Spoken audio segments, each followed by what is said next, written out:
Market में आज buying opportunity था, सेलिंग अपॉर्चुनिटी था, ये देखने वाली बात है। पिछला दिन अगर हम लोग मार्केट में देखें तो हमें सिर्फ और सिर्फ सेलर्स दिख रहे हैं। सेलर्स कहाँ पे थे? सेलर सिर्फ एक ही जगह थे, यहाँ पे। ठीक है, इनका स्टॉप लॉस कहाँ पर होगा? देखिए, स्टॉप लॉस बोल पाना काफी मुश्किल है, ये भी बोल पाना मुश्किल है कि यहाँ पे सेलर्स लोग जो आए भी होंगे वो काफी स्ट्रॉन्ग सेलर्स होंगे। ठीक है, और इनका स्टॉप लॉस हो सकता है कि 58,500 के ऊपर ही हो, हालांकि नीचे भी यहाँ पर भी सेलर्स का स्टॉप लॉस हो सकता है। बायर्स अगर थे तो बायर्स इस जगह रहे होंगे, यहाँ पे। ठीक है, लेकिन वो तो निकल चुके हैं क्योंकि स्टॉप लॉस यहाँ कहीं रहा होगा और ये ब्रेक डाउन दे दिया मार्केट ने। तो हमें कोई बायर्स तो नहीं दिख रहे हैं, सिर्फ सेलर्स दिख रहे हैं। यहाँ पे बायर्स कुछ हो सकते हैं। ठीक है, वीक बायर्स रहे होंगे ये सब।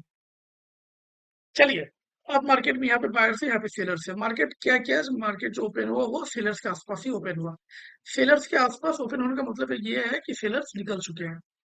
ठीक है, क्योंकि इतना बड़ा ओपनिंग देखने के बाद ही सेलर्स निकल जाएंगे। तो मार्केट ने सेलर्स को तो निकाल दिया है।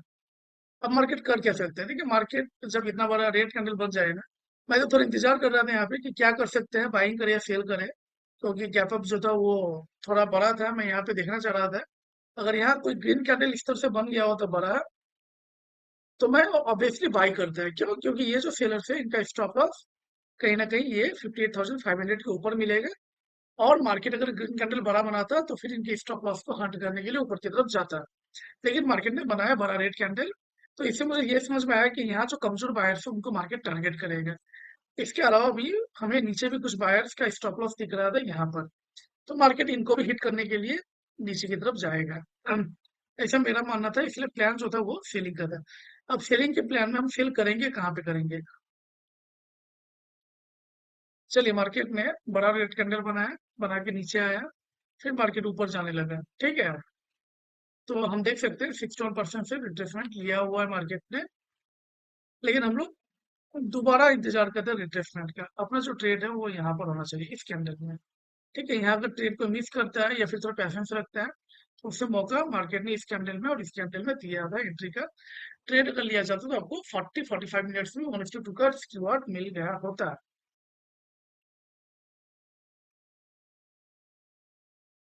निफ्टी की बात कर ले तो निफ्टी ने भी बड़ा गैप अप दिया, काफी बड़ा गैप अप दिया। ठीक है, और यहाँ पे हम बायर्स लोग देख सकते हैं। इतने बार गैप अप के बाद अक्सर मार्केट ऊपर की तरफ चला जाता है। ठीक है, तो यहाँ बाइंग सेटअप के तहत भी अगर कोई ट्रेड लेता तो वो गलत नहीं था, ट्रेड लिया जा सकता था। क्यों? क्योंकि मार्केट फिर इन बायर्स को तो हिट करने ही, इनका स्टॉप लॉस हिट करने नीचे की तरफ तो नहीं आएगा, तो मार्केट ऊपर की तरफ जाएगा, तो बाइंग किया जा सकता था। लेकिन हम लोग बेसिकली यहाँ पर भी सेलिंग में ही थे, क्योंकि हम लोग बैंक निफ्टी में सेलिंग में थे। और बड़ा रेड कैंडल बन चुका था ऊपर, इसके ऊपर कोई स्टॉप लॉस है नहीं शेयर्स का, तो मार्केट को ऊपर नहीं जाना चाहिए था। इसलिए अपना जो प्लान था वो यहाँ पर भी सेलिंग का ही था। और सेलिंग की बात कर लूँ तो आपका जो पहला ट्रेड था वो यहीं कहीं बन गया होता 940-41 के कैंडल में। ठीक है, इसके अलावा मार्केट ने आपको ये जोन में भी कुछ चांस दिया था एंट्री का।